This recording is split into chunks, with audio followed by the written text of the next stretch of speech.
Hello, ladies and gentlemen. Welcome back to another episode of Codex After Dark. My name is Tim. This guy over here is Jamie, and down below is the sci-fi swordsman himself, Tone Falcone. And Sage Gamer.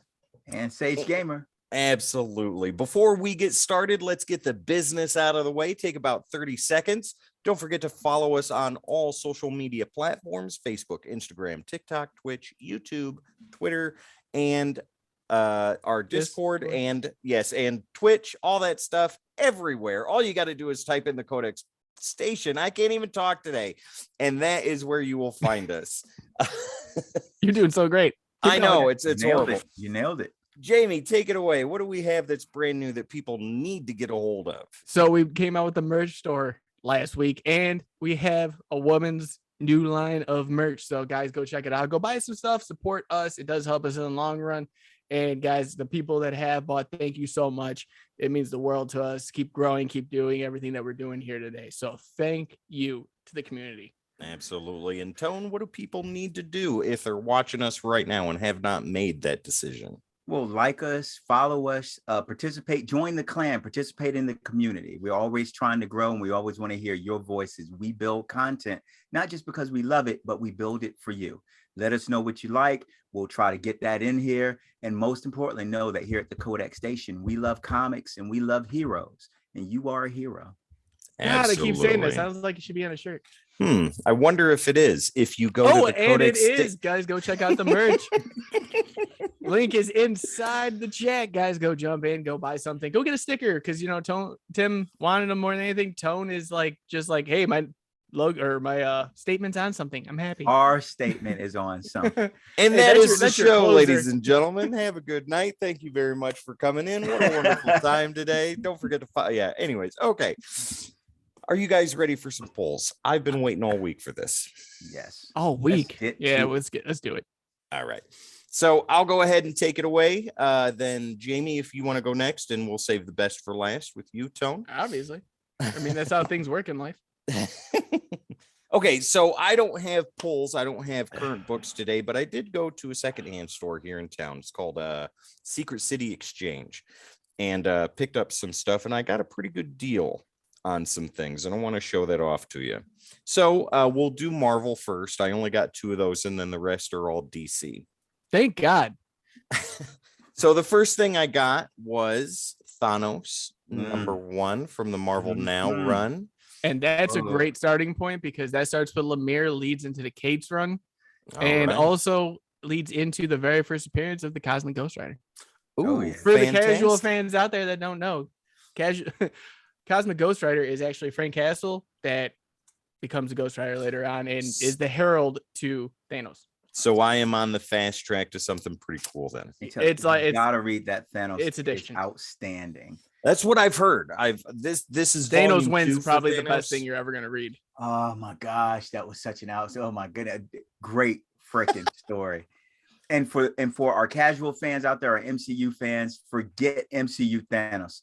MCU Thanos couldn't carry the back scratcher of comic Thanos. Comic Thanos is a monster. There's a reason he's called the Mad Titan, and that's the book you should read if you want to figure out why. Look at him standing on all them skulls too. So there's a reason for that. This man is obsessed with death. Let me show you the other Marvel book I got. This one I paid $2 for and looked it up on eBay, which I know is not the final say on Tim the speculator over here. Yeah, but I have issue 1. I didn't have issue 2, so this was something I needed, and it was the Invincible Iron Man issue 2 when Lobdell, Lee, Portasio, and Williams were doing it. Look at that beautiful, incredible Hulk. The Heroes Reborn story, right?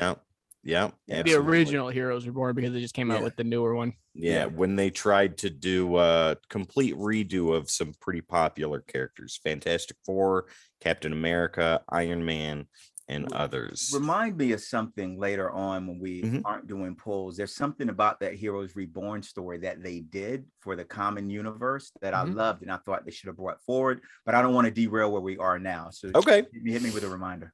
Oh, well, let me show you the rest now. So I got some new 52 stuff, and this is for Detective Comics. I didn't have these issues. I have very little new of 52. Detective. But issue number 41. Mhm. Oh, Love the okay. cover. Reminds me of White Knight. Yeah. That's exactly what it reminds me Without of. the GCPD on the front. Yeah. So I got that, and then I got issue number 52, which is the last issue in the series, at least for the new 52 run. So I'm pretty excited about that. And I learned something from you, Jamie, that this is not Bruce Wayne in there. That's Commissioner Gordon. Mm-hmm. Yep. Yeah. So I'm curious to figure out why that is. Yeah, he called me. He's like, he's got his new bat suit. I was like, what are you talking about? New bat suit? Yes. He's like, yeah, he's in his new blue bat suit. I was like, that's Gordon. Yeah. Oh, That's well, Gordon. And the bat suits is called Rookie. I love Yeah. it. Right. It's amazing. Especially if you're reading the Batman series and you find out like why he calls the Rookie, it's even funnier. Uh-huh. Now I'm going to definitely read it. Moving on, I have Action Comics number 720. The engagement is off. So that's a throwback to late 90s stuff. And it's even got the triangle to tell you like a reading order for Superman back in the day. This is what they did. It's been off since 1939. Well, I don't know what the well, it's well, like I the mean, Spider-Man. like in that time, they had the triangle on the Superman titles because they had 4 a month coming out, and people would get confused. What do I read? What do I not read? Well, this is the order you read.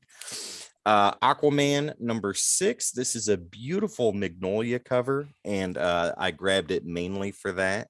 Mm-hmm. Love it. That's the 90s, isn't it? That looks like the Yeah. 90s run. Oh, that was a great run. That's when he's Oh, got the hook that- for a hand. Yeah. That's what no spoilers, but that's when the baby does things happen. That run. That's the run. The what? The baby thing happens. Oh, okay. Yeah, I'm Was a it- firm believer. If you want Aquaman taken That's the run. seriously as a character, right? He's become a bit of a pop culture joke, which is sad. Mhm. Though I understand it, but it's sad. And in the 90s, they've made a late 90s a great effort to reverse that. They made him that vicious. run right there. He is king of the seas. And if you want to see a Aquaman. real villain, Right. Black Manta comes to fruition on that one, dude. Well, Yeah. There's another one. This is number 26. And Peter David is the writer for this, even this far in. Like the other Final one. Night. Yep. Yeah. This is issue 6. Peter David's writing here. And Peter David, you'll know him best from The Incredible Hulk. Yep. And Hulk Future and Perfect. Exactly. So him taking on Aquaman is definitely a sidestep, but from what you guys are telling me, a wonderful story. Now, I remember Aquaman as a character with the hook for a hand in Justice League and things like that. And dude was brutal. Like he gave no F's and did what he wanted to. And I really dug that. And like you said, Tone, they did a real hard reversal on him being. He was king of the seas, Yeah. Arthur. He was not Aquaman. Mhm. Right. And Arthur looks at, I have to manage 2/3 of the planet. You have hundreds of heroes to manage 1/3 of the planet. I have to manage the other 2/3 on my own. And they show how he does it and why he's the guy to do it. Nice. Highly recommend it. Read it. The last books I want to show you, I got some new 52 books, the series. And this was when the Trinity, a lot of the main heroes were gone. Superman, Batman, Wonder Woman. They were out for an entire year. And this is a wonderful series. I've had the full series before, so I'm trying to get it again. This is week 44. 52. That series is what kickstarted Batwoman. It was the first appearance in that series. Yeah. I can't remember which issue it was. I think week 6. No, that was 10. Week 10. Okay. 10. I Yeah. think, if I'm not mistaken. And then we have week 46 here. This is one of my favorite runs. I love 52. Countdown, not as much as 52, but I really enjoy 52. And then we have week 47. So getting close to the end. Okay. I got a funny story about that. I'll tell later. Between 52 and Countdown. Right on. And that is what I have, gentlemen. So, Jamie, take it away. All right. So kicking it off, we got some indies. So I got 2 of them for you. Okay. First, we're starting with Oblivion Song, the final issue. Yeah, can't go wrong there. This whole series, guys, has been just astonishing. I wish it would go on longer. I feel like the last issue kind of just left you on a cliffhanger and wanted you to be sad until the final issue came out. And we had to wait an extra couple months for the final issue. So I'm glad it's here. I'm upset that it's ending, but Tone, have you read Oblivion Song? I have not, but I've never heard. It's never been of, how can I say, it's something that I've always wanted to read, but it's one of those things that I said I would pick up at some point in a trade, because I'm always in this kind of management of where I need to focus my effort and my money at any given time. That's how I figured out about it. Was Jamie sent it to me in trade. Christmas, right? Yeah, Christmas. Yeah. So, but I've heard nothing but great things about it, and yeah. All right. So next up, from Boom Studios, Mighty Morphin 20. That cover. Look at that cover. That's great. Right. That's a cover, right? That's not a variant. Not a variant. Man, come on, man. That's just badass. So this has been an amazing story, amazing run so far. They got so much motion into that cover. Put that up for me one more time. Yeah, I got you. So much motion. It's not like a sticker. I mean, that thing looks fluid. She is coming in. Yeah. She means business. Like, I'm looking in the. I put all the closer for you there, Tom? I'm sitting here squinting at the camera like it's getting closer to me. Right? No, but yeah, no, this run's actually really cool. It's taking an aspect of finally having. Well, I went blurry there in the screen. It's taking this aspect of what we grew up on with the Mighty Morphin Power Rangers, like them still being teenagers and having to deal with being teenagers and still being the Rangers at the same time. Yep. Real fast, I'm going to take a time for editing purposes. I just want to fix this. Yep. Let your camera reset. Yeah, give me a second. Whoop. I'm still blurry. Oh, well. All right, but next up, guys, back in from Marvel. What is that? Venom. Oh. Yeah, that's good. With Kang on there. Yeah, I stopped collecting Venom after the King in Black art. How's it been? Well, with it's been jumping with Ram V and Ewing every couple. Yeah. And it's actually really good now. Well, without too much spoiler, Dylan's a big protagonist in it, and it just makes it even better. Literally, Eddie is the King in Black now. Yeah. And it's cosmic and Homefront. Yeah. So it's two stories, two totally great different aspects. I think I picked up the first book and two. I know what you're saying there, and so I wondered how Al Ewing was transitioning off Immortal Hulk onto Venom. So I wondered where he was going to take it. So it sounds like he's doing good things there. He's doing good. Ram V's hitting on all cylinders when they trade. So when Ram V's writing, it's great. Ram V's also doing Carnage, and he's also doing Swamp Thing. So it's all been good so far. Nice. So I give that man a lot of props. Next up, I have Thor 26. Man, those Thor covers, we've been looking at those past couple weeks, guys, and those Thor covers are just killing it. Yeah. I think this is going great. I'm really enjoying this fight between him and Banner. Yeah. His father getting involved. It's just amazing. What is it? It's Kate's writing Thor right now, right? And, or is it Aaron? Hulk. Yeah. So he's writing both and then having them fight. That's wonderful. Side note, real quick. I love how Marvel is doing these character-centric major arcs like they did with Daredevil, with Devil's Reign, and with Thor and Hulk. They're doing Banner of, what is it called? Banner of War. Yeah. I love that they're doing that. They have their big one with Judgment Day, but these other smaller ones are just as important. Oh, they're meaty. It's great. Yeah, I love it. Okay, sorry about that, Jamie. Go ahead. We're jumping into DC now. We've got Flashpoint Beyond #2. Oh man, look at that cover. Is that a B cover? Yep. Is he in a Batwing? It seems like it. Like I said, I will, every time I get my comics, anytime I order DC, I have to tell them to put me on the B order subscription, and they get mad at me because it's so hard to do. But I tell them they have to. Hey, that's awesome. I didn't even see that one. That's great. Those B covers, dude. DC's, they're wonderful. For $1 more. Yeah. But I mean, it goes towards the artist. It goes through the cover artist. It's amazing. Yeah. Next up, we have Dark Knights of Steel #7. I've read that already, and it is wonderful. Yep. It sure is. I love this whole story. If you guys haven't found out what this story is about yet, go check out our YouTube channel because we are up to issue 6 in decoding panels. So you guys get the full storytelling from it. That'll be coming out within a couple weeks too. If So you like comics, but you also like Arthurian stories, stories that are rated, that are written in the prose or the context or stylings or influenced by kind of Knights Armor King Arthur style. Dark Knights of Steel is the book for you. I said Dark Knights of Steel is Game of Thrones meets Justice League. Okay.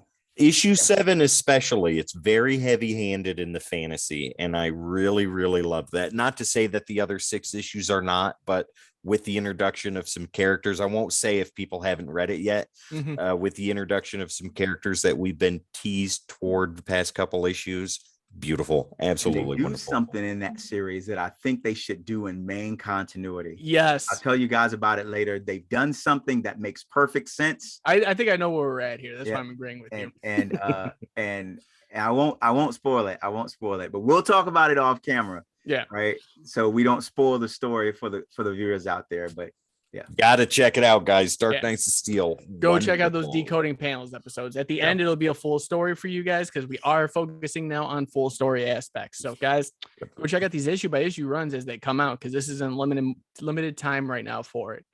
So, absolutely. Next up, one of my favorites. I didn't think it'd be a favorite. I've always loved Batman Beyond, but Batman Beyond Neo Year number 3. Okay. Wow. That is a psychedelic cover. Now, this is Terry McGinnis taking over and Bruce Wayne is gone and he's trying to figure out what's going on in the world with this new Neo year that they've proposed. So it is in the future, not in the present. Yes, it is. That makes it even better. And it's coming to him aligning with certain villains to get what he needs. And we're seeing a different Terry McGinnis than we've saw previously. So I don't know if it's a work right now. A work basically meaning, wrestling standards like, hey, we're just trying to do this, but we know what's going to happen. Or if this is legitimate or not. Okay. Next up, Batman 124. I can't wait for 125. I just ordered the 3 trade dress. This is the last issue with Williamson doing writing. Yep. This B cover though. It's end of Shadow War, right? Yeah. Yeah, that's great. Great cover. Is that the classic blue and gray? Yeah.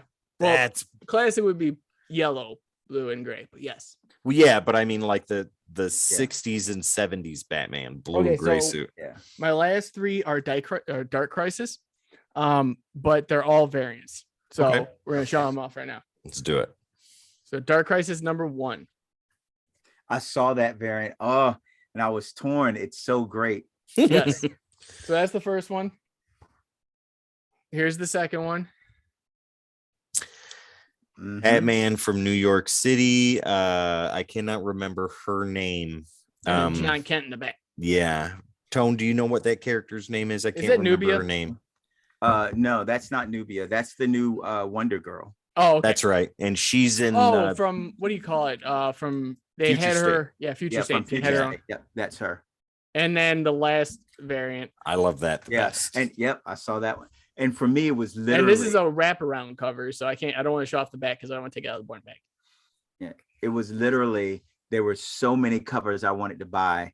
I ended up walking away from the rack. Yeah, I do. When he showed me, he's like, I forgot to put the B variants in for you, and I was like, he's like, there's one still left over there. I was like, okay, and he's like, go check out the other ones too. They're pretty cool. And I just started grabbing them. I'm like, you know what, mine as well. That's it for me this week. Tone, what do you got for us? Okay, let me change the camera too. We are moving right along, guys. It lets me get a little bit better lighting and angle on this. Let me turn down the light here just a smidge. Light's getting turned down. And that way we don't overexpose. So really quickly, Jamie showed you a lot of what I already have. And You're welcome. I went with the cover A. So this was the Dark Crisis cover A. That's still a great cover. They didn't even have that in my comic shop. Really? Yeah, so I couldn't even get that. Jeez. So for those who, so that's cover A for Dark Crisis. For Dark Knights of Steel, this is the cover A. There it is. The dragon. Yeah, that's beautiful. That's a gorgeous cover. That I think is my favorite cover of the year so far. For the Flashpoint Beyond, here's the cover A. Look at that, man. Oh, Thomas Wayne Batman. What issue Yes. number is that? 2? 2. Okay.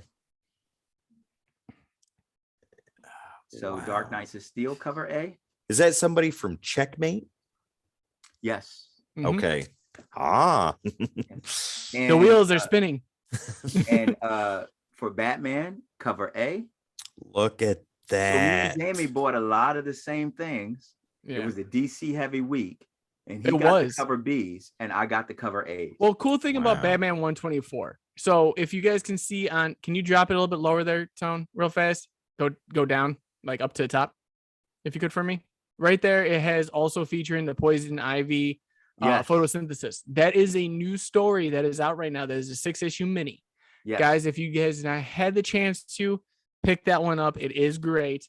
I can confirm that I did get a chance to read it while I was at the comic shop. I couldn't pick it up because someone already had it kind of on their own pools. Nice. I just got a chance to look it over.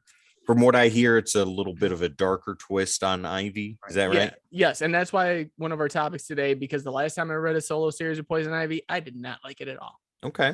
So really quick, we'll jump back to that. Put a pin on that for just a moment. Oh, We got This is lots the of last pins cover today. A. This is the last cover A. This is the Thor cover that Jamie showed you cover B of Thor. This is the cover A with the hulked out Thor. Wow. yeah, I believe that Thor was like E Yeah. for that one.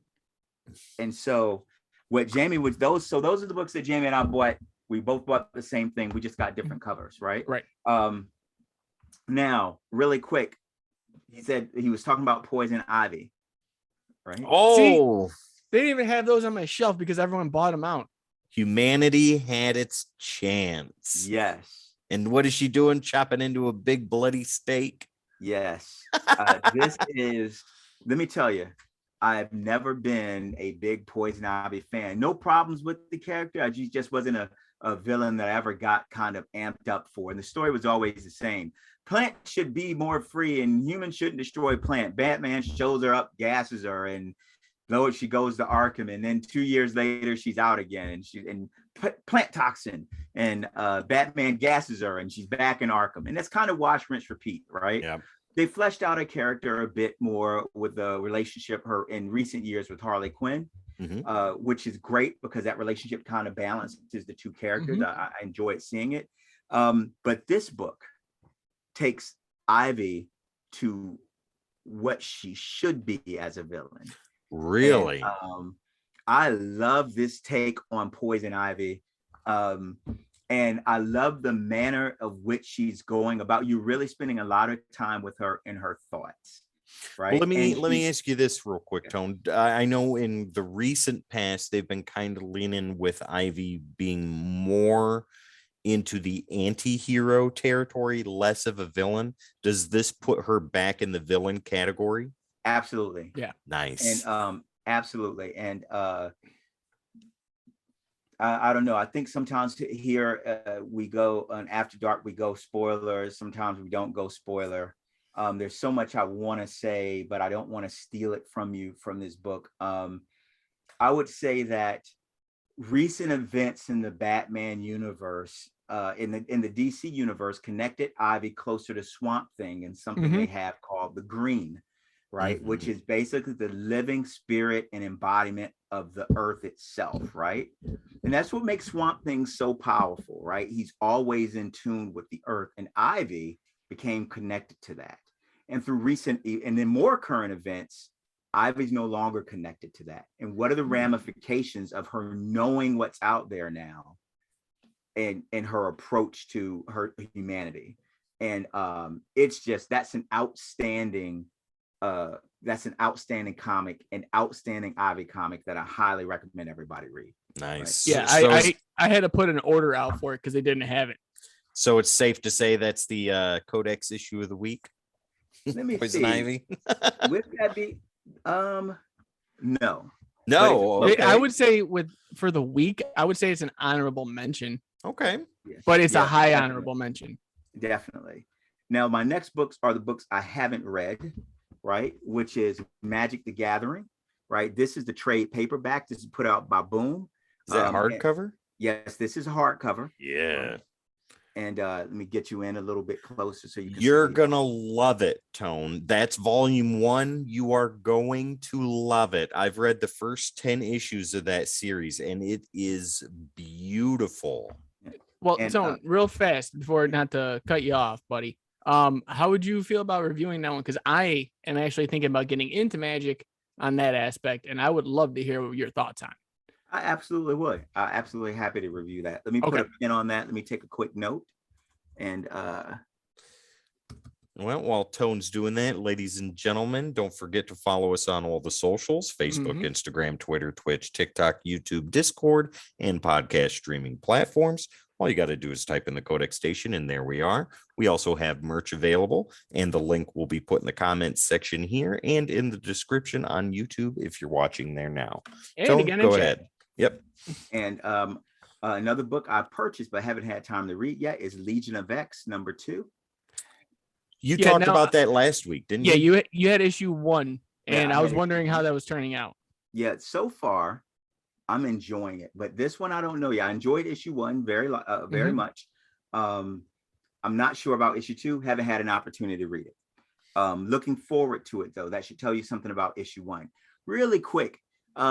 There's some people who buy everything in comics, and there's some people who you have to manage a budget because comics can get so expensive. And you have to be selective. The current X universe has so much going on, right? They've just relaunched Marauders. You've got Immortal X-Men taking place. You got X-Men one-shots coming out. Then there's the main X-Men book. And so the X books tend to have anywhere between 4 to 6 titles every single month to buy. And so for those who don't want that type of monetary investment, but there's so much good stuff out there to read in the X world, well, in Marvel anyway, you can check out Marvel Unlimited, and where you can read these books, right, until you figure out if you want to actually invest the money to buy the comic. And I'm really torn. I say that because I'm really torn with which X books I'm collecting each month. I make sure I get the main title, but even if I like something like this, Legion of X may end up being good, but it may not be something that I want to keep buying every month because there are other good things out there, not just in the X-verse and everywhere. So it's not, so the X-verse books are not just about, is it good in of itself? It's, is it good enough to put down another X book? There is a cool thing with Marvel Unlimited. If you guys have Xbox and you have Ultimate Game Pass, they have one of the perks available. It's 3 months of Marvel Unlimited for free. Yes. Also here at the Codex Station, we are fans of Marvel Unlimited and DC Infinite too, as well. So guys, if you guys don't get a chance to, check those two out. And Comixology. And Comixology as well. I mean, we use them daily, especially if we're on the go. You know, we have to read to keep up and give you guys this info. And sometimes we can't just sit down and read what we love. So we have to do it digitally. So there's no shame in that. I used to find a lot of shame in it, but I still have the hard copy. So I really don't care. Comixology, DC Infinite, and Marvel Unlimited are places where you can purchase comics digitally, download them right to your computer, your iPad, your phone, whichever your devices of choice. And I personally believe it's the comic of the future. I'm an old guy at this point. I'm an old comic head, so I love the feel of print in my hands. Yes, there's an entire generation of kids that don't. That's not their thing, but that doesn't mean they don't love comics, and that could be for you. You know, as an older reader, Tone, I'm right there with you. I love having print in my hands. Nothing will ever beat that.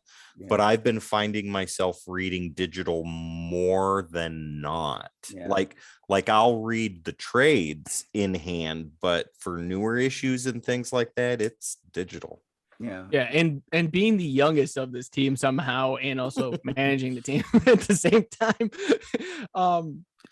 Guys, like I was always since the beginning being like, I'm gonna get print. Like there's no other way to do it. Like if I can't afford it, it's obviously not gonna be in my collection. I'm never gonna read it. And then I kind of hit the sprocket when I got spoiled with it was DC Universe first, and I could read it on my 55-inch TV. And then they went to DC Infinite, took that away, and I was like, no. It was awesome watching trying to read a full splash page on a 55-inch. You're just like, look at that detail. And then I just sit there and I'm like 70 issues in by the whole day. I'm like, what time is it? 3 a.m. I woke up at 8. I would tear it up on the Xbox. You better believe it when DC Universe was an app on there. Yeah. Tony, you got anything else this week? Yeah, absolutely. A couple more. So Okay. I picked up issue number 1 of Savage Avengers, which I've read. It is good. Right. I liked issue number 1. And then I don't know about if I'm picking on up issue 2 yet. They have dropped issue 2. I have not read it yet, but I had to show you this cover. Ooh, Cloak and Dagger. Cloak and Dagger, right? That is wonderful. So I had to pick up the Cloak and Dagger cover for issue number 2. I haven't read it yet, but I'm looking forward to it. Are they on the team? Yes, they are on the team. Ooh, right? Bringing them back. In a great way off that first issue. I always loved Cloak and Dagger. I always did. Always had a soft spot for him. And so then I have the cover 1 in 25. I think that's the cover C. Right? Yes. For Thor, the Mighty Thor. Ooh, yeah. Look at that. I tried to find that. There we go. That's great. Just spinning me on here. Look at that, man. It's like a solid wheel. Yep. And issue does not disappoint. It clearly sets up some a war to come. There's a war taking place right now. Nice. And with Asgard. And so I can't wait to see. So in this particular book, Jane Foster has been Valkyrie, and she was Thor for a while, and she's been Valkyrie, but Mjolnir shows up, and right now Odin is inside of Mjolnir. He's controlling it. And so Mjolnir shows up, crashes in, and the Asgardians need the power of Thor. Thor is missing, but Asgard is at war. So she reprises her Thor role, putting down her Valkyrie role to go to war for Asgard. Wow. And so so is the Mighty Thor her title, and yes. just adjectiveless Thor is yes Thor's title? That's great. Exactly. That's wonderful. And I love Jane Foster Thor. Oh, that whole run is so underrated. Yes, it's not even funny. If you didn't read Jane Foster Thor, you missed out. That was during Marvel Now too, right? When they were doing that, or was it? That was no. It was after. It was after okay. Now. Yeah. But you know, with how politicized everything is nowadays, and there are a lot of people that get bent out of shape this way, this character, this way, this thing character, Marvel, right? DC agendas, blah, blah, blah. I'm just in it for the comics, man. I just want to read great comics. Good stories is good stories. Exactly. And if you allowed your cynicism because Thor was a woman to make you not read Thor, then I'm telling you, revisit that, because you are missing out on a legendary Thor run with Jane Foster as Thor. We'll see. And there's a little piece to add to that too. If you really hate the aspect of them gender swapping characters or doing different things that you don't like, is it because you genuinely have genuine criticism for it, or is it because of your you factor? Because those are two very different things. If it's genuine criticism, this is not a good story, this is not a good reason to do this to this character, then you have a leg to stand on. But if it's just your you factor, then that's a personal thing. And and the whole aspect of gender swapping with Thor, I kind of find it, I don't want to disrespect anyone's perspective, but we've had an alien in Beta Ray Bill be Thor. We've had different men in the totem of Thor, like Eric Masterson, right? He's been Thor. Thunderstrike, right? Exactly. Thunderstrike. But for a while, he was Thor. He was Thor in, Eric Masterson was Thor in the Infinity Gauntlet. He's the one that put it. And so, we've also had Donald Blake as Thor as a human. So we've had other people in the totem, and that's we had a Thor corpse. Yes. Yeah. And so with that political misgivings understood, it's an amazing run, and I highly recommend it. And Thor is low-key one of the most consistently well-written Marvel books if we go back across the past 15 years. Most Thor runs, Jason Aaron took it to a whole nother level for the last 15 years. I have one Thor comic right now, and I got it out of a Walmart pack. And that is Donny Cates. That's issue 9? Yes. Yeah. Now Ray starts here. my last book for this week is my my book of the week, and I want to give a shout out to Di at Third Eye Comics, my comic shop, who recommended this to me as soon as I walked in the door. Thank you, Di. You called it again. It is by Aftershock, and it's Astronaut Down. That looks cool. I seen that on the rack, and I was tempted to pick it up just for the cover alone. Aftershock is a company that we seem to be showing off more and more as the weeks go on, and that is not coincidence, I don't think. No. Yep. Now, the premise of this story, as I've told people plenty of times, not the sci-fi swordsman for no reason. I love great science fiction. All comics are not about superheroes in tights, and some of the best ones aren't. And if you get away from Marvel and DC that does the superhero things, and you get out to the Images, to the Booms, to the Aftershocks, right, to the IDWs, to the Dark Horses, you get a lot of characters that are not comic characters, though they're in comic books. They're not classic superheroes. This story starts with basically an Earth, with our Earth, at some point in the future, where a phenomenon is taking place, and key cities have had to wall themselves off for safety from the environment. What is the name of this book? Astronaut Down. Right.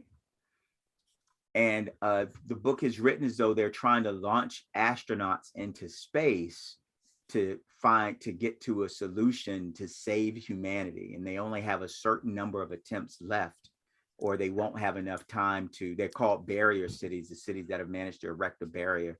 I won't say what's outside of the barrier. It's not monsters, right? And so I am intrigued. So, when I go next week, I'm looking for this. Yeah. And so and when you get to the end of the book, you find out the manner of this astronaut launch that they're doing. And I won't rob you of the manner of that astronaut launch, but I thought it was brilliant. I loved it.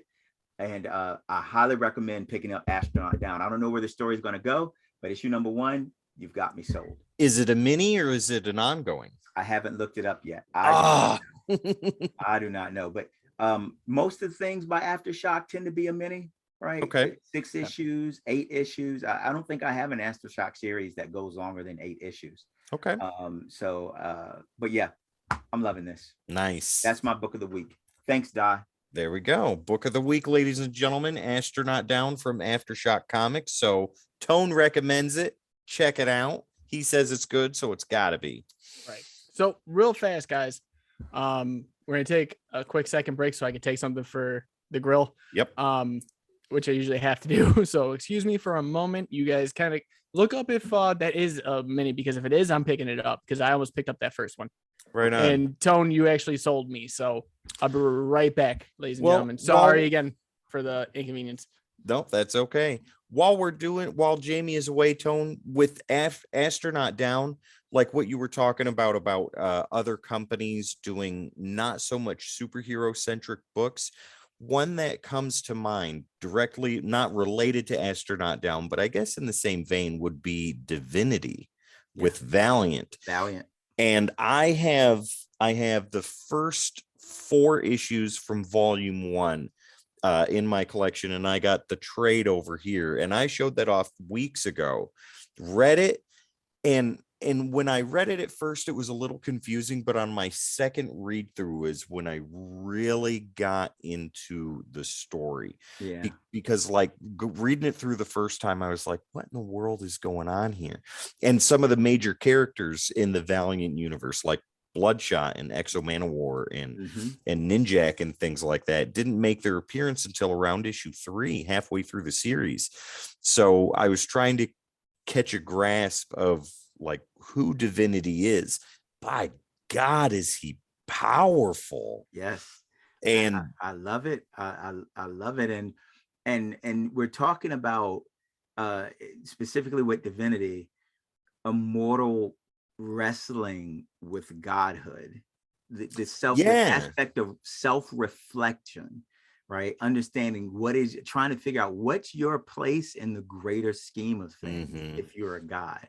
And you should check out, if that's what you kind of like, Divinity is a book for you. It's a heavy science fiction book, and I dig that. You don't, maybe I'm just not looking hard enough, but you don't see a lot of books that are like heavy science fiction. I mean, this really dives into it, and the Valiant Heroes are more of a third type of storyline, not even a secondary. They're just supporting characters at this point, and it is all about divinity.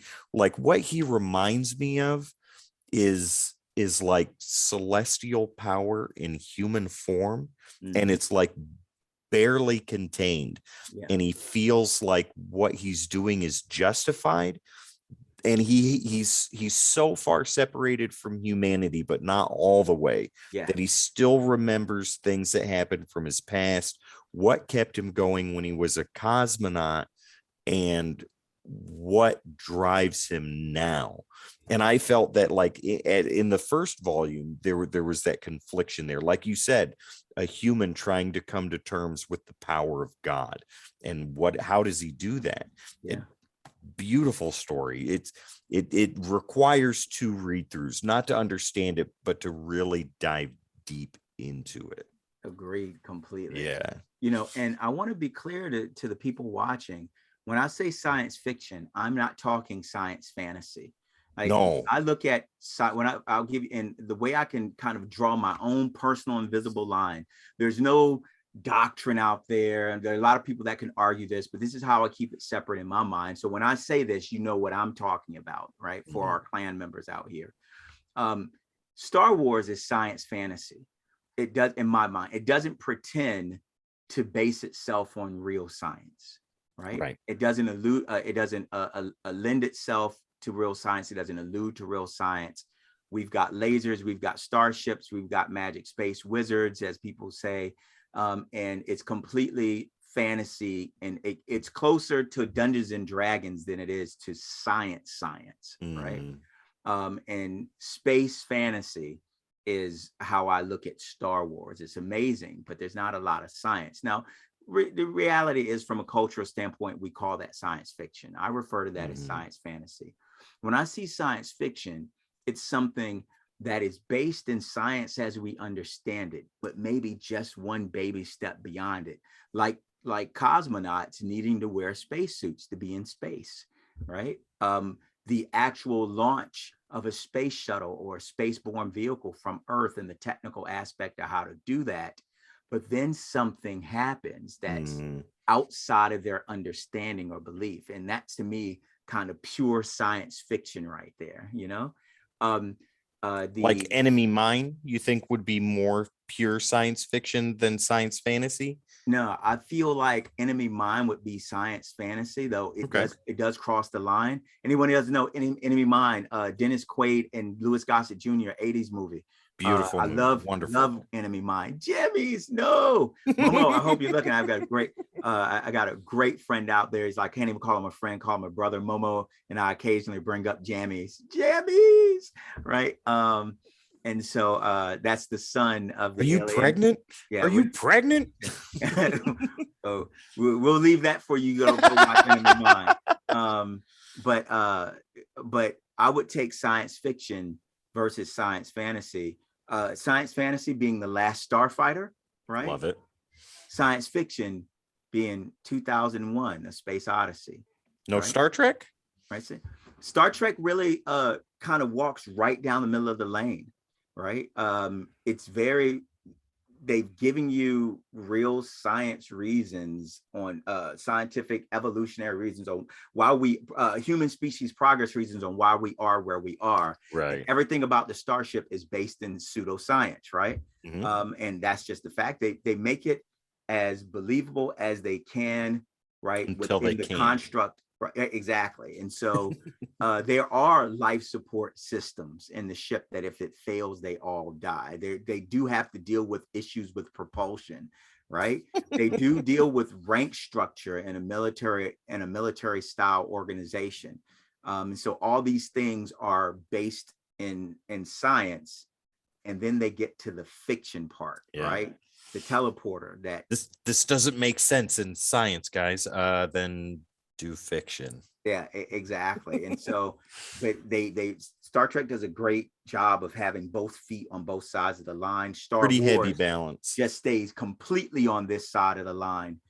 2001 Space Odyssey is all the way over here. Like that's an AI that goes crazy, right? Good morning, Dave. So you did that pretty good too. So yeah, that's how I feel. Astronaut Down is clearly not science fantasy. Science It is fiction. science fiction. Wonderful. Wonderful. All right, guys. So that is our polls. Lots of cool stuff for you to see. Tone's got the comic of the week, Astronaut Down. Go check it out if you haven't already. We are kind of in the middle right now. So once again, follow us on all the socials. You know where they are. You know what your favorite is. All you got to do is type in the Codex Station, and that's where you'll find us. Jamie, we've got some merch available. Why don't you tell them a little bit about that real quick? Yeah, guys, we got the We Love Heroes line out right now, and we have male and female. Thanks to the one and only Tone Falcone, or Falcon. Sorry, I always screw that up. Carmine Falcone. Yeah, Armine Falcone. I think of Batman when I think of you. I don't know why. I was working a job years ago at doing customer service on the telephone, and I answered no, Tony Falcon, how may I help you?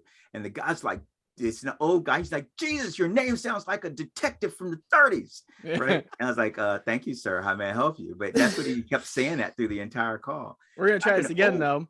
We got merch. We Love Heroes from Tone Super, the sci-fi swordsman and sage gamer.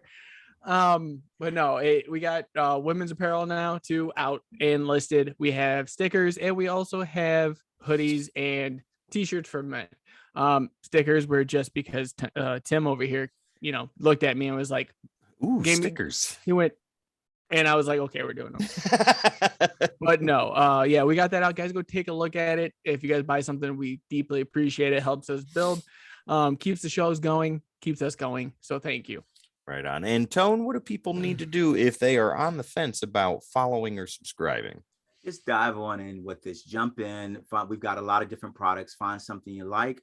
Invite your friends, your family. Reach out to people who are aficionados of the comic pop culture, and get involved. Join the clan. Comment. Contribute. And we build content for you. We love to build content, and the point is for you to ingest it. And so if you like to see something, you want to hear something, let us know. And just remember, as we say, right, we love comics and we love heroes, and you are a hero. That is right.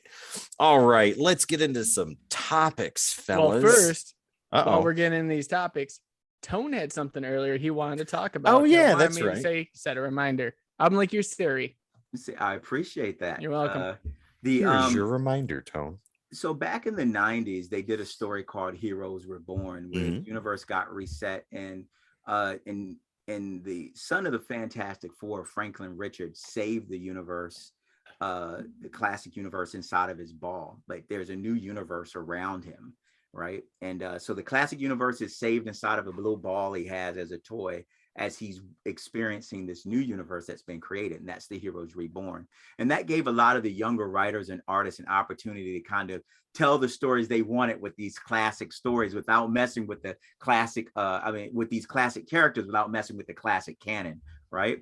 But one of the things they did, what I thought was masterful, and they should have brought it back into the normal continuity, was Marvel is replete with geniuses, right? Just geniuses. Every time you can throw a rock and hit a genius in the Marvel universe, right? Oh, sorry, Tony. Sorry, Reed Richards. Exactly. In DC, you've got a couple of geniuses, right? You've got Tony, my goodness. You've got Bruce Wayne, and you've got Lex Luthor, and you've got Mr. Terrific, right? And they are full-on super geniuses, period, right? Like 15 PhDs and yeah. And other than that, if you want a genius, you got to hit some kind of no-name scientist at Star Labs, right? Well, the Atom. Right. Ray Palmer. Ray's like a preeminent scientist, but they've never established him as a genius, right? Right. So I would say, I can't say Ray's not, but he's always about the scientific process, the way they write him. Like I see a really dedicated scientist, not like Bruce Wayne's super genius. Maybe he is. I have to go look it up now, but I digress. Stop, break. over in Marvel, man, they've got a lot of geniuses. And Tony Stark, Reed Richards, Bruce Banner, Hank Moon Pym, Girl. right? Exactly. Moon Girl, T'Challa, the Black Panther, Shuri, Blue Marvel. I could go on and on and on at the number of geniuses that Marvel has. Now, what they did in the Heroes Reborn universe is they connected the preeminent geniuses in the Marvel universe. They connected Tony Stark and Reed Richards, Tony Stark, Reed Richards, Hank Pym, Bruce Banner. They were all peers and colleagues, friends in college, right? And so there's a pre-existing relationship between them where their genius draws them together. They give themselves a little name when they're college students, and they call themselves the genetic knights of the round table, right? And they understand the genius, and they give them each an emphasis, right? Where Bruce is a genius, but his emphasis is energy, specifically gamma. That's his area of emphasis. And Tony Stark is a genius, but his area of emphasis is biomechanical, exoskeletal technologies, right? That's what he specializes in. Hence the suit. Yes, exactly. And so I love that construct. Yeah, and that's what that's that line, that Heroes Reborn line that they did. And so it made sense now. You don't just have geniuses falling out the woodwork. You've got these guys are connected, and they all came along for a reason. They're all friends, they're all associates. Some are closer than others, some don't like each other, but it was their genius that set the stage for what the universe became. Their superhero universe did, as they all went into their own endeavors. And so and I thought that was very smart for Heroes Reborn to do it. And yeah, go ahead, Tim. Well, let me ask you this, Tone. Why do you think the Heroes Reborn line failed as hard as it did? Because it sounds like it was a good concept. And I've read scattered issues from the Heroes Reborn line, and I remember when it came out, it wasn't something that bothered me per se, because they brought back some heavyweights. They brought Jim Lee back, they brought Rob Liefeld back, they brought Portasio back, so on and so forth, to redo these characters. And I see the Heroes Reborn line, correct me if I'm wrong, but I see it as kind of like a test drive for the Ultimates universe. Yeah. I hadn't thought about that. I think that's a great analogy, a great perspective on it. I can see it as a test drive for the Ultimate Universe a decade later also. Why did it fail? Now, number one, I don't think it did. I think it was always intended to be a short event. Okay. And I feel like it was Marvel's attempt to try and keep these guys happy, right? And to maintain relationship with these young guns that wanted creative control in the universes they were in. Hey, and so if we go back to late 80s Marvel, young writers and artists are very frustrated with the industry. They get thrown books that are failing. They make something positive out of it. And the moment they do, the company takes the book control over again, give it back. You don't own the characters you created. We thank you for the higher sales and doing your job. Now we're going to kick you off the book and put a more veteran, more tenured writer artist on it. And you can go back to writing panels in this lesser known book. And they got frustrated with that. Hey, you got to wait your turn before you can write the Avengers. You got to get on. Howard the Duck. You got to get on Howard the Duck for a good 10 years before we give you a crack to write a small story in the back of Iron Man. You got to pay your dues, kid. And I think they got frustrated. We know they left. They all got together and they left. They created Image. I think Marvel was really trying to bridge the gap between them. Right. I don't think it was intended to be long term. It wasn't long term. I think they did some creative things. I don't think the story got away from them, but I think the longer it went on, the more kind of lackluster the story got. Right. Not as impactful as it could have been. That makes sense, because it seems to me like they really wanted it to be something. Yeah. And I guess like the overall acceptance of it, I mean, like the thing that a lot of people reference is Liefeld's Captain America from the The Heroes best Reborn. cover ever done Exactly. in existence. In the history of covers. Yeah, Mr. Buff. Captain I don't know America how with that his passed. chest comes way the heck out here. Like, did no one sit there and like look at it before it was printed and went, does anyone see something wrong Nope, here? we don't. Let's send it on through to color. Yeah, just push it. It's already Just done. let it go. Just print it. There's some slight challenges with anatomy on that cover. It's slight. I don't see any problems. Slight challenges with If anatomy. I had a chest like that, I'm just saying I would be going for World's Strongest Man. Oh shoot! Nope, Oh. I hit the wrong button. Tim just I'm broke still himself. here. Yeah. I think I actually have that picture here in my stack stuff. I was thinking Everyone's got that picture. I do not. No, if you're a I comic don't. fan, everyone has that picture. So for the casual, for our casual viewers out there that don't get deep into comicdom, so like I said, in the 90s, there are all these young artists and all these young writers that want to do things with the established characters and don't get them a chance to write.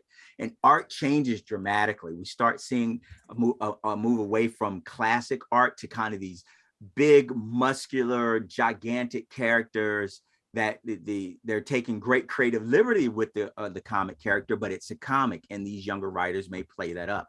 Like that's Todd McFarlane's Spider-Man. That's what got Todd put on the map in a big way.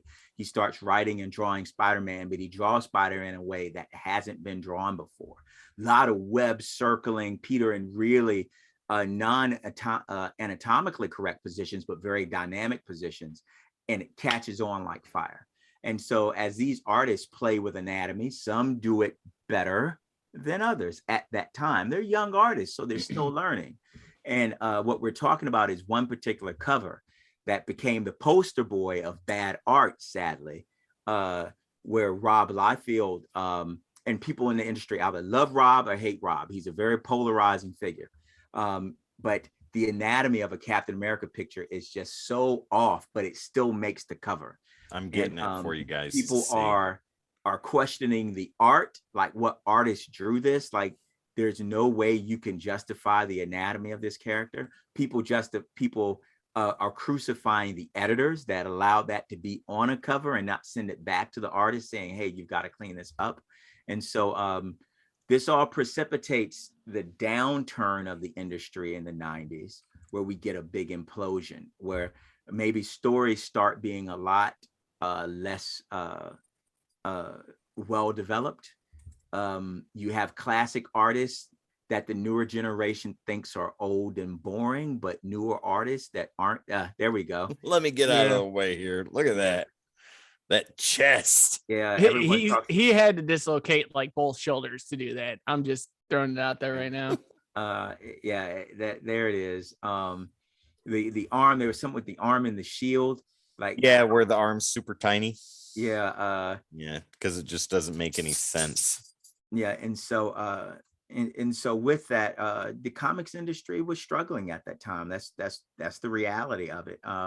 There's a generational gap, our generation's art versus the previous generation's art, and I think, once again, not fair. You have young artists now that are doing their own thing. There's a great cause for mentorship, right, in all forums. And you can have someone very talented, but they can also have very bad habits, right? Well, I mean, like at that time, talking about bad habits, you had a lot of artists and creators, writers and artists specifically, that were pretty hot-headed and full of themselves. McFarlane being one of them, Liefeld being another. McFarlane, I'd kind of just, when I say hot-headed, I would say wanted more out of what he was doing. Well, when it came to his writing, though, like I think even he had some struggles with editors, because he wanted things a specific way as far as the way that he wrote things, and the editors kind of had to tell him to reel it in a little bit. Todd, if you put all these words on the page, there ain't going to be no pictures, buddy. It's just going to be a novel. Yeah, they're going to call you Chris Claremont. Yeah, exactly. Exactly. But like you said, Tone, I think there was a lot of ego flying around with specific creators, Liefeld being the big one. at that point in time. And so you give a bunch of young guys the reins, or they get the reins and they go free and they go crazy. That doesn't mean you always get a good product. Mhm. Sometimes you do, sometimes you don't, because the reality was they were at a point in their careers where they were learning, right? And now they don't have the shelter of an enterprise or a bureaucracy over them. They Right. wanted to be free of that bureaucracy, right? So they could be free to do what they want. They got that. What that comes is you don't get the shelter of the bureaucracy either. Every No. mistake you make is now immediately on the mainstream for everybody to see. And so either way, I think a lot of them, I even heard Todd McFarlane in an interview a couple of years back where he was saying, yeah, he looks back at things they'd done before, and while he's very proud of them, he might approach that same writing totally A little bit different.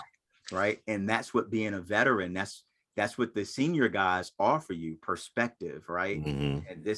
And so maybe they were a little too unwilling to accept the bureaucracy and their desire to be free. And that's what it is now at Image, though. You have the same type of bureaucracy that Marvel and DC had at that time. Yeah. I don't think completely. I agree with Tone on that one. I You don't think so? No, I think that when it comes, these writers at Image, they still get the freedom that they own their own books, they own their own properties, they work on their own schedules, right? And for better, they pick their own teams. Yeah, and for better or for worse, I'm sorry. Go ahead. No, I got a cough. Go for it. And for better or for worse, the final decisions on content are still theirs, regardless of what advice they get from the administration, if you will. But the corporate structure is there, though. You have the board, you have the VP, the president, the publisher, the editor in chief. Yeah, you but have all of that. When they get that in hand and they're looking at it and they say, "Hey, can we tweak this?"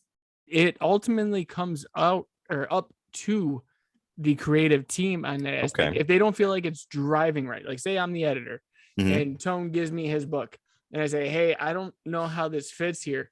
Tone can tell me that it fits here because we're in issue 2 and in issue 6 it ties together. And then I could sit there and be like, "You know what? You're right. We're running." So that's the difference between they like work Image as one solid unit, and it's not a, "Hey, this doesn't work. You need to change it because it doesn't make sense after issue 1 for this to be issue 2. Right. This should be issue 5." Gotcha. Okay. My understanding is the structure, at least for editorial writing and art, is advisory, right? It's not compulsory. Not a final decision, but more of okay. I think this will work better this way. I see what you're trying to do, but I don't think that's it. Now, some of that's relationship, right? Do we have the kind of relationship? Well, I take your advice. But if Jamie's the artist and I say, "Hey, Jamie, I just look at this panel and I see it's a cluttered mess, and I don't think you should publish this. I think it's going to go the wrong way." Jamie has the complete creative control to look at me and say, "Yeah, I hear you, but pound sand, this is the way I want it to go out." And I say, by the construct of Image, I've given my due diligence as the editor. And Marvel, it's far more restrictive. If I said it ain't coming out, it ain't coming out. It's not. Yeah, right? You're going to have to go back and change it. And as a matter of fact, he's not even your character anymore anyway. He's our character. We're taking you off of the book that you brought back from the brink and all those new characters. We're going to put you back on Howard the Duck. And I'm going to give it to Tim, right? This is going to be quacktacular. Is all I'm saying. Hey guys, how's it going? But that was by the way, that was old Marvel. I don't think Marvel works like that anymore. They do to an extent, from what I understand. Yeah, I think they're closer to that, but I feel like upon seeing the departure of that talent, I think Marvel had to come to terms with some things in their administrative and business processes. And I think Joe Quesada later on, while a lot of people revile him as the editor-in-chief of Marvel, I think he did allow writers to explore again and be free to do things again, kind of pull the chains off them, right? Let them go crazy. Well, there was one thing that I wanted to say, even with like McFarlane, for instance, when he talked about starting Image and everything, he said he had guys that, because they had creative freedom, it was 80-20 at the time. So 80% of the money went towards the creators in their whole book, where 20% went towards the company. And he said he did that because they never had that aspect before. He said he would literally cut checks for $52,000 for the writer of the book. Wow. Right? Give him the money for issue 1. Now, this is just issue 1. And he'd call and be like, "Hey, we need issue 2. And he's like, dude, I'm on a yacht right now. Like, I'm partying. Can I get that to you in like a week? Like, No. But that's the difference. The creative aspect of it is all within the creative team's hands. It's not you need to do this or you're off book. You know, Right. it's like there's been certain, I mean, Marvel's more now known for delays than any company that I know. But back then, Marvel was like, we're on point. We're doing this. If you do not like it, you're going to be out. It needs to be on this day. And that's it. Well, see, I love the fact that Marvel is pumping out some really amazing writers right now. That's what I see more so than I need artwork. Kate's in DC. I'm just saying, Kate's, if you hear me right now and you're watching this from somehow, some reason, some way, thank you, first off. Secondly, go write Green Lantern for DC. You're a cosmic god in Marvel. We need a cosmic god over at DC. Well, I mean, you've got Zdarsky, you know, when he was tearing it up on he just jumped. Daredevil. He's over at DC now, getting ready to have Batman hit the shelves next month. Which I'm on for Chip. Chip, yes, if you're watching, thank you. But I mean, for your Batman. You have McKay, who's on Moon Knight right now. Moon Knight, he did Black Did he Cat. do Venom? No, McKay never did okay. Venom. He did Black Cat. Yeah, Black Cat, he Black did. Cat. And you've got Aaron and you've got Kate that Aaron's are tearing it apart right Avengers now. Avengers, he's doing Avengers Forever. He's doing Punisher. You've got Hickman on the X-Men line. Yeah, Kate's just can like swing his poop at the wall and hit gold somehow. I don't know how. Well, I mean, and you've got a lot of people that that throw fits about specific titles that these writers write, but more often than not, these writers are hitting home runs out of the park. Yeah, well, like Ram V, like I said earlier, for instance, he's writing Carnage. He's co-writer on Venom. He's doing Swamp Thing over in DC. Lemire was the same aspect. You just showed that Thanos from earlier today. Lemire's that is like, okay, so we talk about workhorses in comics. Lemire is like a monster, man. I don't know how that dude has a life. That guy's a monster. He's with it's the same with Hickman. He was doing TKO, he was doing Marvel, he was doing DC, he's working with Image, he had one for Dark Horse, and he had another book with TKO. What's the one that just came out that like you can't find anywhere? It's a publisher. I can't think of their names. Scout? No, they only release in certain areas, and they were releasing trade of it. You're not talking about the TKO box sets, are you? It's not TKO. Bad Monkey or something like that. I don't know offhand. I'll look it up. But there's another company that Bad Ideas. Bad Idea. Is that there? It is the one that's closing. Yeah. No, they're not closing. They said they were closing because they changed their name, and they said that was a bad idea to close. So they're rebranding and renaming so that way you can go buy their product. Really? Yes. So he was writing 7 different companies and like 12 different titles all at once. Jeff is just a monster, man. That guy. I can understand why Primordial was so bad. I'll give you that. Well, there's someone out there that loves Primordial. There's somewhere. I don't know where, but we'll find them. Jamie, let's take that into what you wanted to talk about. If you guys are done, if we're kind of rounding out this, let's talk about what you wanted to talk about. Now, I guess, like with characters and creative teams. So one of the biggest things that I found while collecting, and you guys have obviously a plethora of more titles than probably I do at this point, or knowledge of titles, I would say. Mm-hmm. When it comes to a character that you don't know. So let's just take, for example, like a Blue Devil that I brought up in the chat many a time. You guys don't know who Blue Devil is, but you've heard about him. You've seen him on the Swamp Thing. He's been a part of that. You want to get into him. Let's just say he has a 6-issue mini and you're like, I'll pick up these 6 issues and see how it is. Now, with that, if the book say the 6 issues is bad to you, do you just say, I'm not reading this character anymore because these 6 issues were bad this series? Or do you give it another chance with a different creative team? Stone, if you don't mind, I'd like to start this one off. I don't mind at all. Go ahead. Okay. Dive in. So my thought on this is if it's a character you know very little about, or you've read maybe a scattered issue or two. Like you've seen him in like 3 panels before, you know, and then be like, I want this guy. He's been in Justice League, or you've seen him in Titans. Yeah.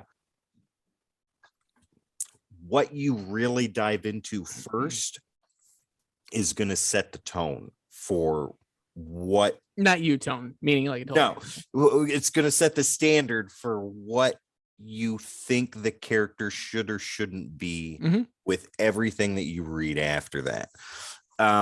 With that being said, me personally, if I'm diving into a character for the first time, I'm not a judge a book by its cover kind of guy. I like to get in and read and see what's going on. And if I understand about this new character, if it's explained to me proficiently, easily, and it's digestible.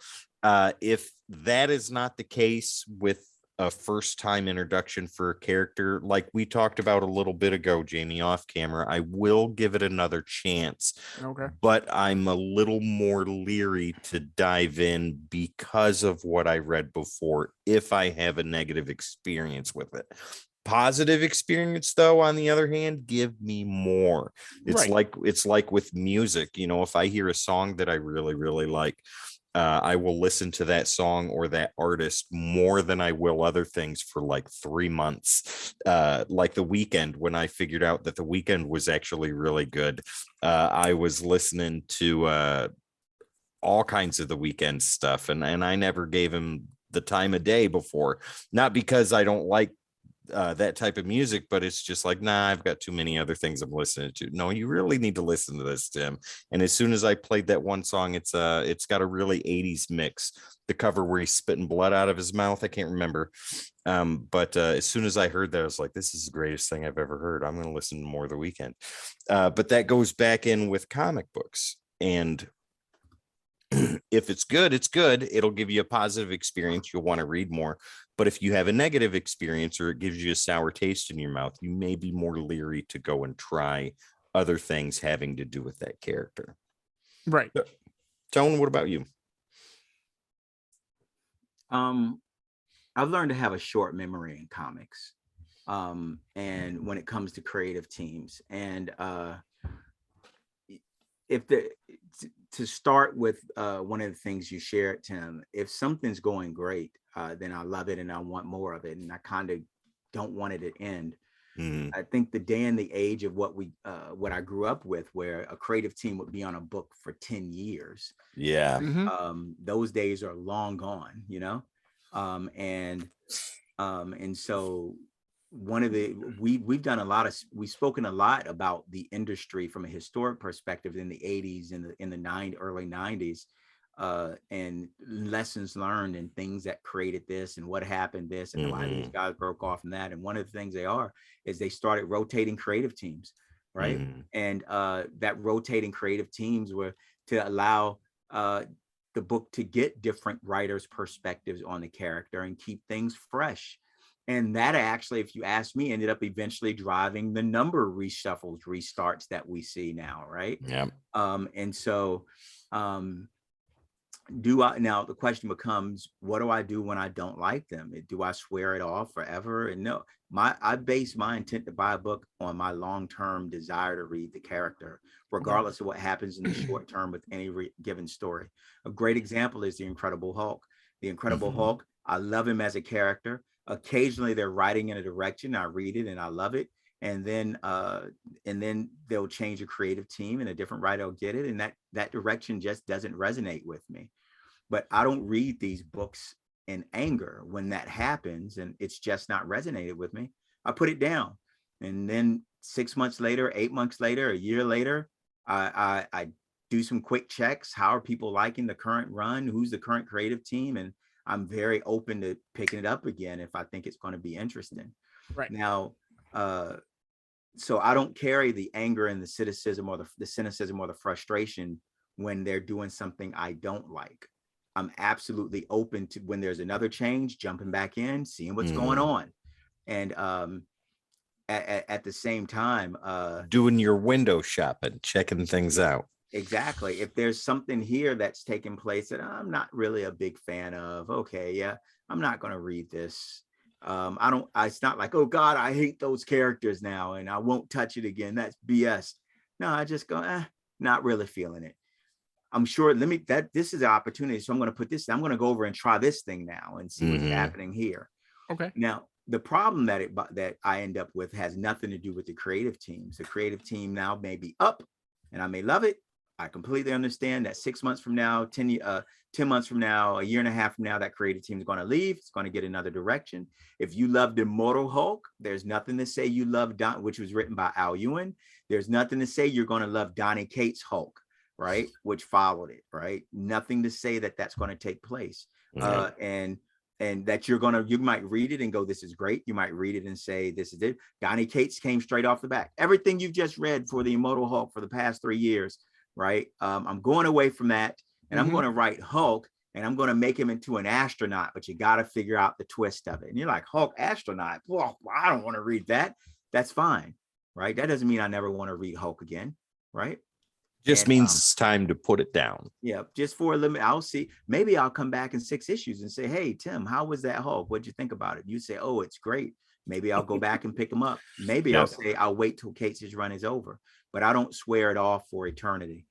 Right. My problem is, so I don't get I don't harangue when it comes to the change in creative teams and should I buy or should I not buy? I'm really fluid with it and I'm okay with that. I don't get consternation. Nice. What I do get consternation is the compulsive part of me, the compulsive comic collector part of me that I have to see my numbers go up. I hate seeing the breaks in the connection. So if the creative team went from issue 1 through 15 and they didn't just stop again at a number 1, the next creative team picks up at 16 and I didn't buy 16 to 25. Now when I'm looking through my collection and I see that gap, like, oh, that gap drives me up the wall. I start, but you don't like it, but your numbers are not in line anymore. Right? Exactly. That's the completionist out of both of you guys right there. And it drives me up the wall. Like, I know I did not want to read that run. I know I didn't want to read it. I don't want it. I don't want it. Let me go collect these back issues and make my numbers off. So I can go from 1 to 50 with no breaks. Right. And so that's the challenge I have. All right. Well, the reason I brought that up, because I found myself looking back over Bizarro. It was a 6 issue from New 52. And I never had like a real Bizarro experience, like, because there's a lot of older stuff from Superman that had Bizarro and, you know, those arcs, but I never had my own. So 52 gave us that aspect of you could have those arcs with these certain characters. Now, Firestorm was a complete letdown. Let's just put it that way.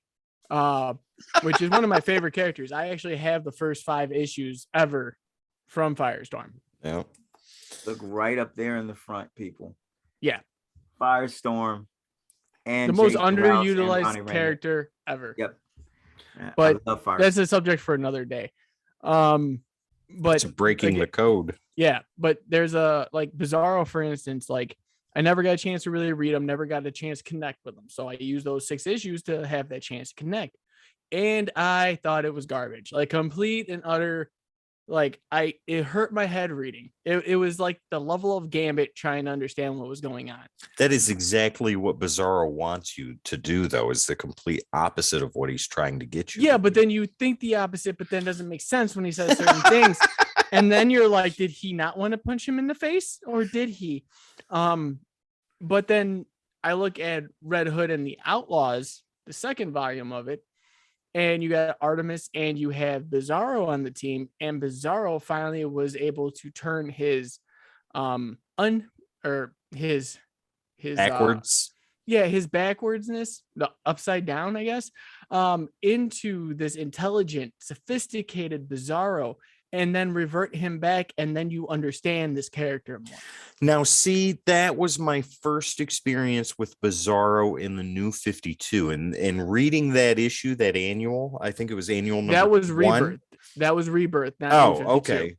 Well, see, with that though, I was expecting Bizarro to be like classic Bizarro in Superman. And I'm reading this issue and I'm like, who is this Bizarro? This is not Bizarro. And that took me a little bit to get used to.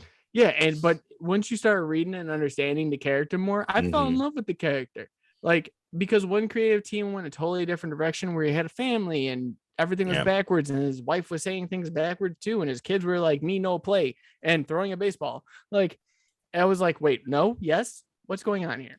And then jumping into this character where he was Bizarro, going into this intelligent Bizarro, coming back and being what he originally was, and being now the leader of hell. Spoilers.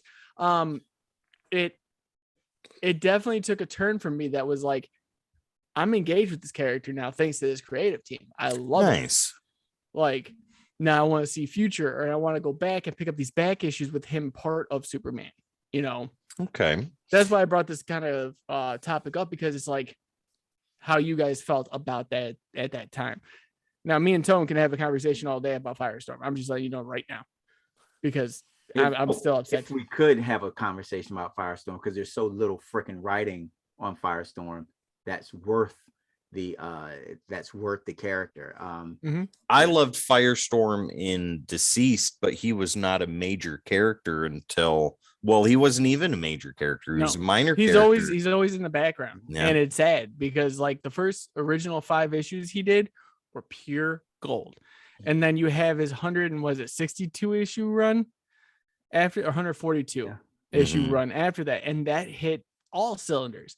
And then after that, they're like, can we just put him out of water? Well, let me ask you this: to get shelved after Crisis on Infinite Earths. Like, why do you think they do that with characters that have such potential to be major listers, but they don't do enough with them, or they just don't put enough attention? I think I'm going to change up that topic a little bit. There's one thing, because this actually goes with it. Okay, go for it. There was an article posted in Comic Character Day, guys. If you haven't checked out Comic Character Day, great community, great group. We're in there. Chat with us in the Discord, whatever you guys decide to do. But go check out Comic Character Day, follow them, jump in there. It's gonna be worth it. But I forgot who posted it. I'm trying to remember the name. Dan or Kevin? It was one of them. It was Sale, Dan, or Kevin. Sale, you could probably correct me here. You're in chat right now. They said that Hal Jordan is now a B-list character in the DC universe. And I went, huh? I've never seen him as a B-lister. But here's the thing. That happens with a plethora of characters, like a Firestorm, for example, a Hal Jordan now. Now, you look at, like, I don't know. I feel like Aquaman's following that suit because they're bringing up Aqualad into this new uniform. They try it with Wonder Woman because of the fact that they have like 17 new Themyscirias that are coming in and trying to take the Wonder Girl name and trying to be the new Wonder Woman. But for characters that are on the back burner, I would say definitely, Sal did say that was in the Comic Character Day group, so I'm glad I remember that. But like a Hal Jordan and a Firestorm, for example, I feel like you have the ball in your court. You just don't have the team that wants to do it. See, and that's just what I was going to say was, do you think that it's a lack of a consistency in creative? I've said this a year and a half ago. Jeff Thorne took over the Green Lantern book ahead of Future State. And he said, Hal Jordan will not be my Green Lantern. I despise him. And he made him look like a jerk the entire series until the last 2 issues.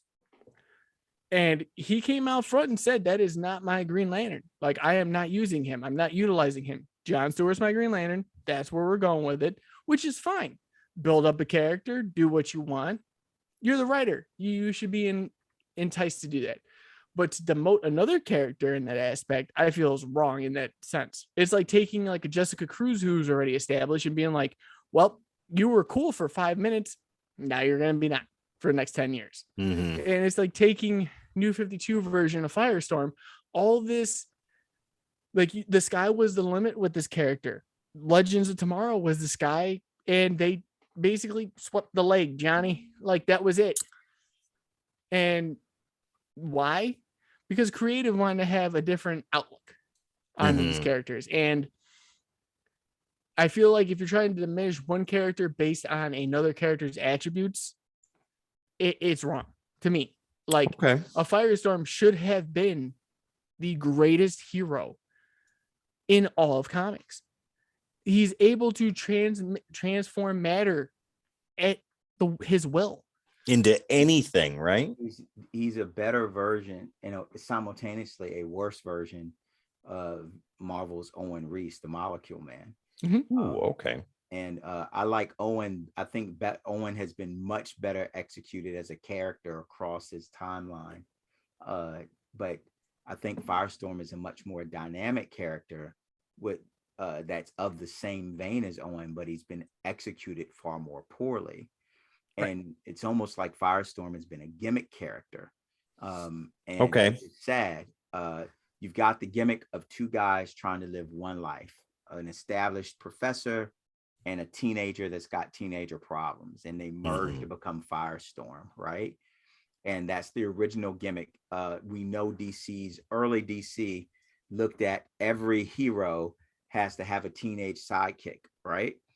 Which is why you have a Superman and a Superboy, a Wonder Woman and a Wonder Girl, right? A Batman and a Robin, a Flash and a Kid Flash, an Aquaman and an Aqualad.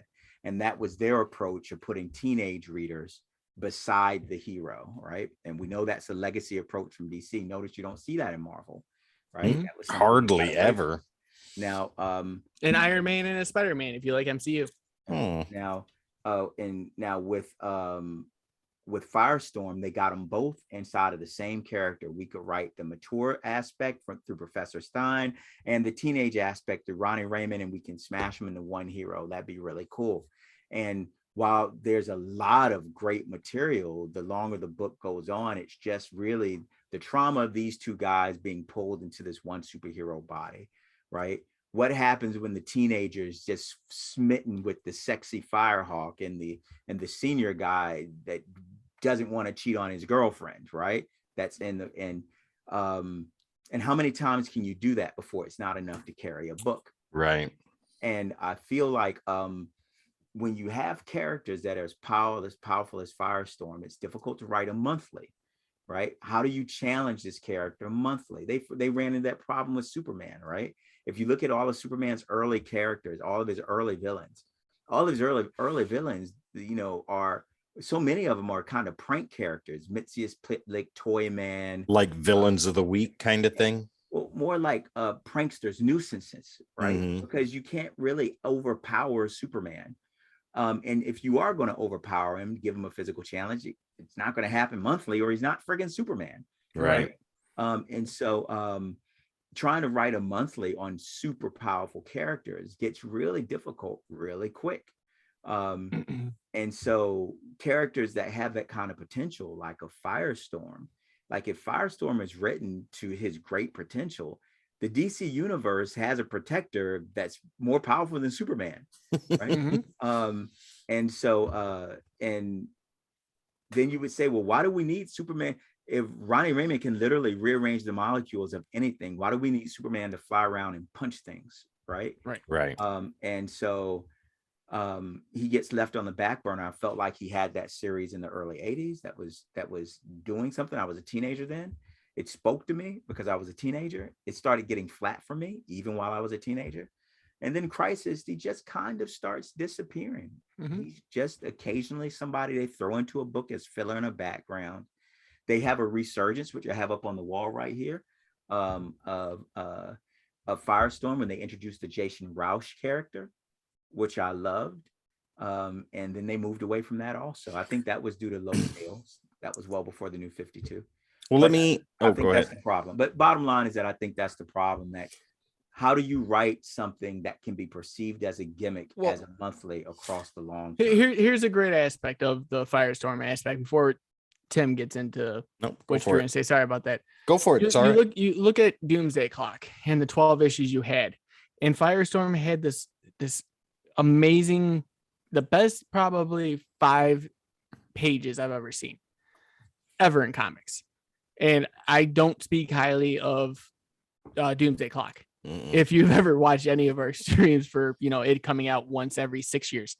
But no, he was literally turned, and he started turning people into like glass and stone with his powers. And they were just crumbling, and they tried to use him as a scapegoat that never truly worked out in the end. They didn't know where to go with it after that. There was like, oh, Firestorm, massacres 100 people because he turned them into glass and someone tripped him. Well, you just had this character turn them all. Where do we go from here? And they didn't, and they never came back to it, and they just That's left it interesting. alone. I'm sorry. Go ahead, Jen. No, but I was just saying, like, you have this aspect, and it's the coolest thing I've seen in a comic in a very, very long time. And then you just leave it.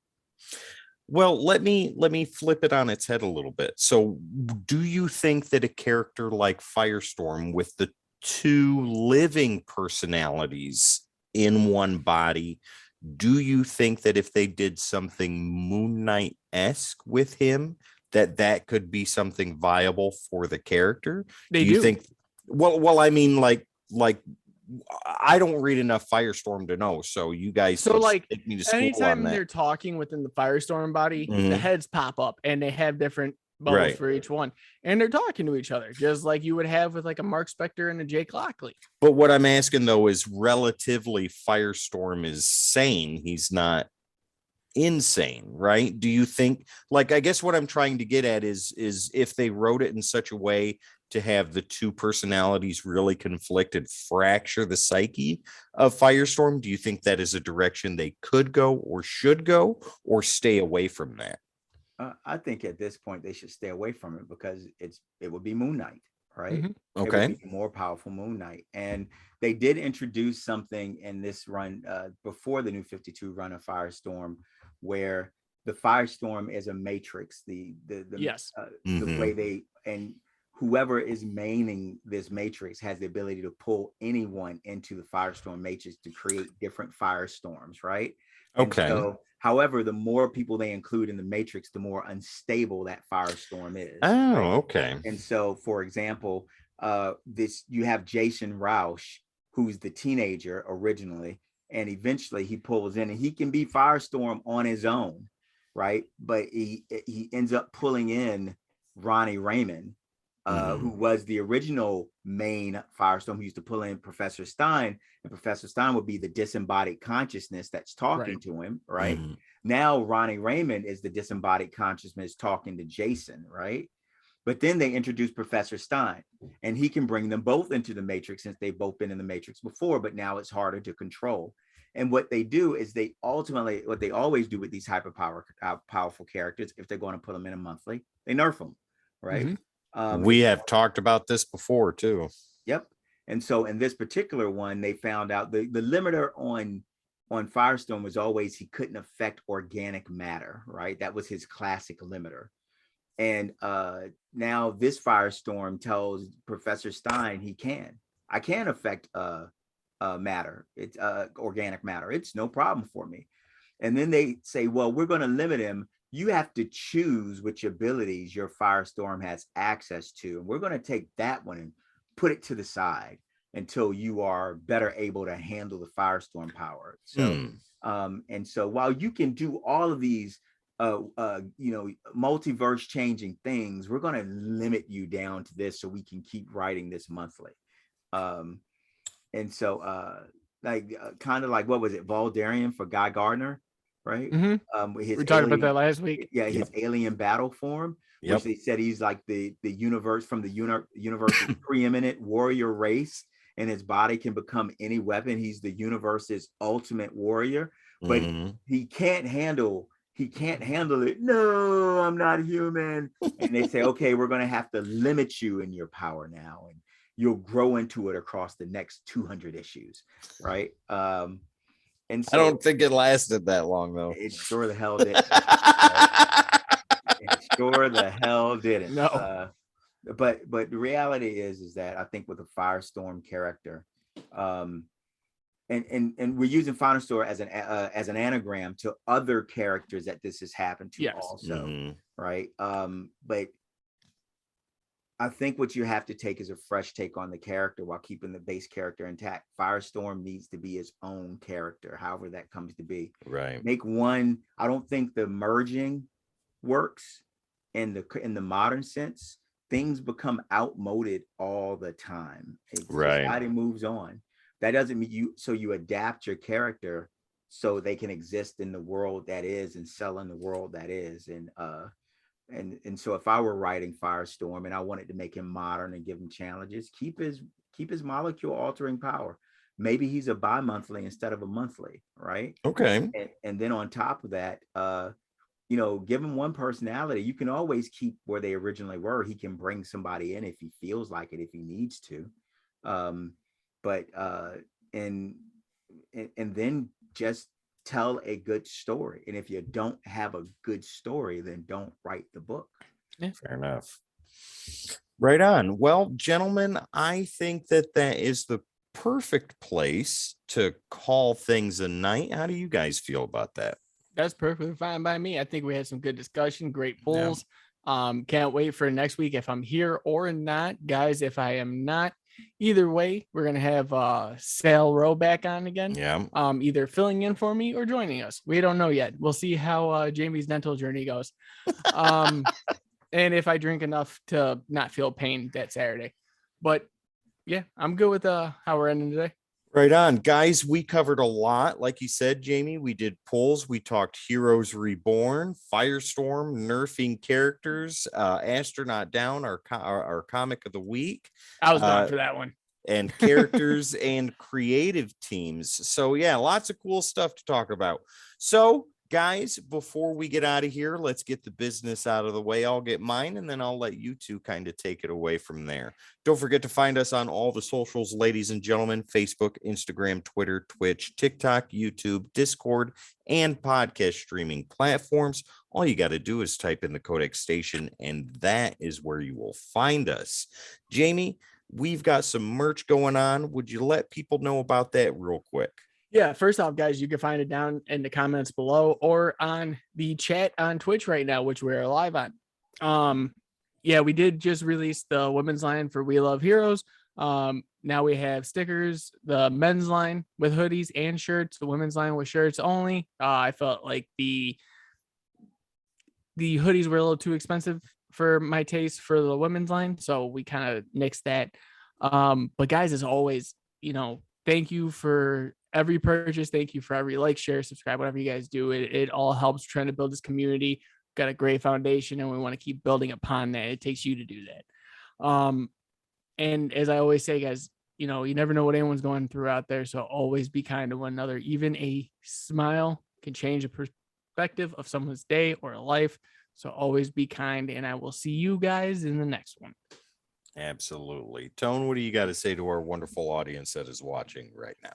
I would like to say thank you for investing your time with us today. Thank you for sharing. Thank you for participating, joining our clan. Please invite family and friends to be part of our clan. And as you move through the week, as you move through your day, remember, heroes aspire to be the best version of themselves. Even when they don't always meet it, that's their goal, right? So keep pushing to be the best version of yourself.